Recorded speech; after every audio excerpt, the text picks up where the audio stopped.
नमस्कार, मैं हूं रत्ना और आप देख रहे हैं सी न्यूज भारत। आइए करते उत्तर प्रदेश बुलेटिन की और बात होगी महाराजगंज की, जहां सिसवा बाजार को तहसील का दर्जा दिलाने की मांग के समर्थन में स्वर्णकार समाज के व्यापारियों की एक महत्वपूर्ण बैठक आयोजित की गई। साथ ही बात होगी मऊ की, जहां डॉक्टर अम्मान अली ने अहम जानकारियां साझा की हैं। तमाम खबरों पर विस्तार से चर्चा करेंगे।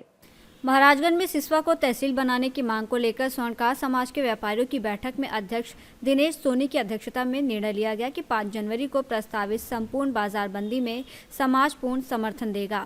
दिनेश सोनी ने कहा कि ये मांग पूरे क्षेत्र की साझा आवाज है और क्षेत्र के विकास और जन सुविधाओं के लिए आवश्यक है। बैठक में संरक्षक मनोज सोनी, सभासद जितेंद्र वर्मा, अरुण सोनी सहित बड़ी संख्या में व्यापारी मौजूद रहे और सभी ने सिसवा को तहसील बनाने की मांग को लेकर संघर्ष जारी रखने का संकल्प लिया। महाराजगंज से सी न्यूज संवाददाता मनीष कुमार कन्नौजिया की रिपोर्ट। मऊ जनपद के मोहम्मदाबाद गोहाना स्थित प्रेमा मल्टी स्पेशलिटी हॉस्पिटल के चिकित्सक डॉक्टर अम्मान अली ने चेताया कि गठिया एक गंभीर बीमारी है जो समय पर इलाज न मिलने पर हाथ पैरों में अस्थायी विकृति तक ला सकती है। उन्होंने बताया कि शुरुआती लक्षणों में जोड़ों में दर्द, सूजन और सुबह की अकड़न शामिल होती है और ठंड के मौसम में ये और बढ़ सकती है। डॉक्टर अम्मान अली ने लोगों से अपील की है कि जोड़ों में लगातार दर्द या सूजन होने पर लापरवाही न करें। विशेषज्ञ डॉक्टर से समय पर जांच कराएं और नियमित परामर्श और सही दवाओं के सेवन के साथ आवश्यक सावधानियां अपनाएं ताकि गंभीर परेशानी से बचा जा सके। सर, ठंड में गठिया और दर्द और सूजन क्यों बढ़ जाती है? हाँ जी, जैसे कि आपने सही कहा, ठंड के मौसम में जो भी मरीज हैं जो कि जोड़ों के दर्द से परेशान रहते हैं, हमारे पास कई सारे कारण होते हैं जिसकी वजह से ठंड में वो अक्सर कंप्लेन करते हैं कि गर्मियों में तो ठीक था, ठंड में जोड़ों का दर्द शुरू हो गया। उसमें पहला कारण ये है कि सर्दी के मौसम में मांसपेशियां सिकुड़ जाती है। मांसपेशियां सिकुड़ने की वजह से खून का प्रभाव जोड़ों की तरफ कम हो जाता है। एक तो ये जोड़ों की तरफ, और जोड़ों के अंदर का जो पानी होता है वो भी क्या होता है, हल्का सा गाढ़ा हो जाता है, जिसकी वजह से पानी जितना लचीला रहेगा जोड़ों में, जोड़ उतने अच्छे से काम करेंगे। तो खून कम गया, फिर अंदर के जोड़ों के बीच का पानी भी गाढ़ा हो गया। तीसरा क्या है, जो ठंड में जो हमारे रिसेप्टर होते हैं जो हमें ठंडा गर्म का एहसास दिलाते हैं, वो ज्यादा सेंसिटिव हो जाते हैं। तो इसी वजह से मरीज क्या होते हैं, उनको ठंड में जोड़ों का दर्द ज्यादा एक्सपीरियंस होता है गर्मी के मुकाबले। तो गठिया के मरीज ठंड के मौसम में खुद को सुरक्षित रखने के लिए क्या क्या सावधानी रखते हैं?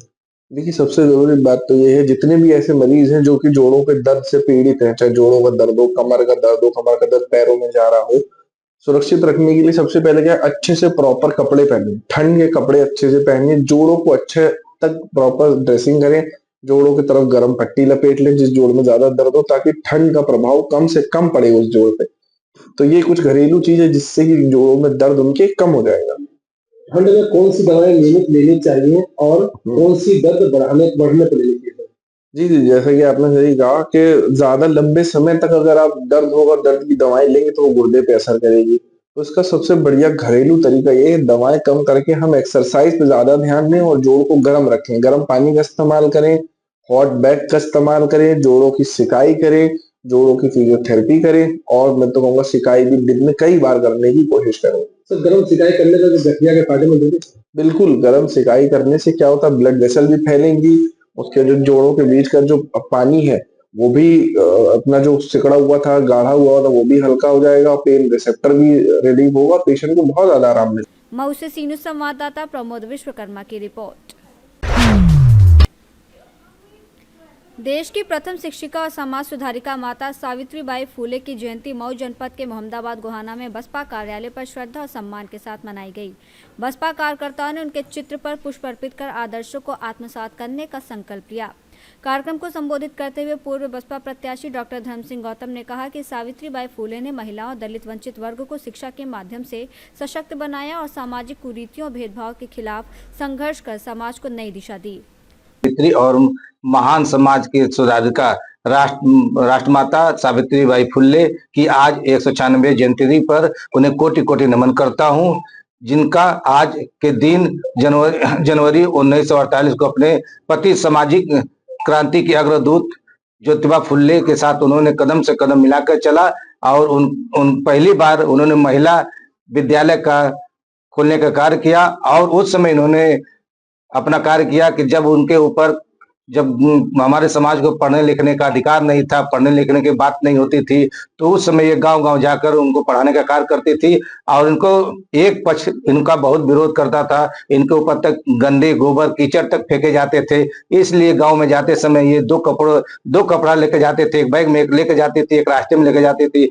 जब वहां कपड़ा गंदा हो जाता था तो दूसरा कपड़ा पहन के वहां पे पढ़ाने का कार्य करती थी और उसके बाद फिर वो वापस आती थी। ऐसी महिलाओं को मैं नमन करता हूं और जो बलिदान उन्होंने अपने समाज के लिए पिछड़ापन को जगाने के लिए कार्य किया, बहुत सराहनीय है। इसके साथ वो खुद माली समाज की थी, माली समाज से बिलोंग करती थी और जो भी हमारे महापुरुष हुए सभी पिछड़े समाज से हुए हैं और उन्होंने बहुत समाज सुधार का कार्य किया है। आज जो है माता सावित्रीबाई फुले जी की जयंती मनाई गई है और माता सावित्रीबाई फुले जो है भारत की पहली ऐसी नारी थी जो शिक्षा के लिए सबसे पहले आगे आई और जो है देश में आज के दिन हर जगह। मऊ से सीनियर संवाददाता प्रमोद विश्वकर्मा की रिपोर्ट। बुलेटिन में फिलहाल इतना ही। देश और दुनिया की तमाम बड़ी खबरों के लिए देखते रहिए सी न्यूज़ भारत।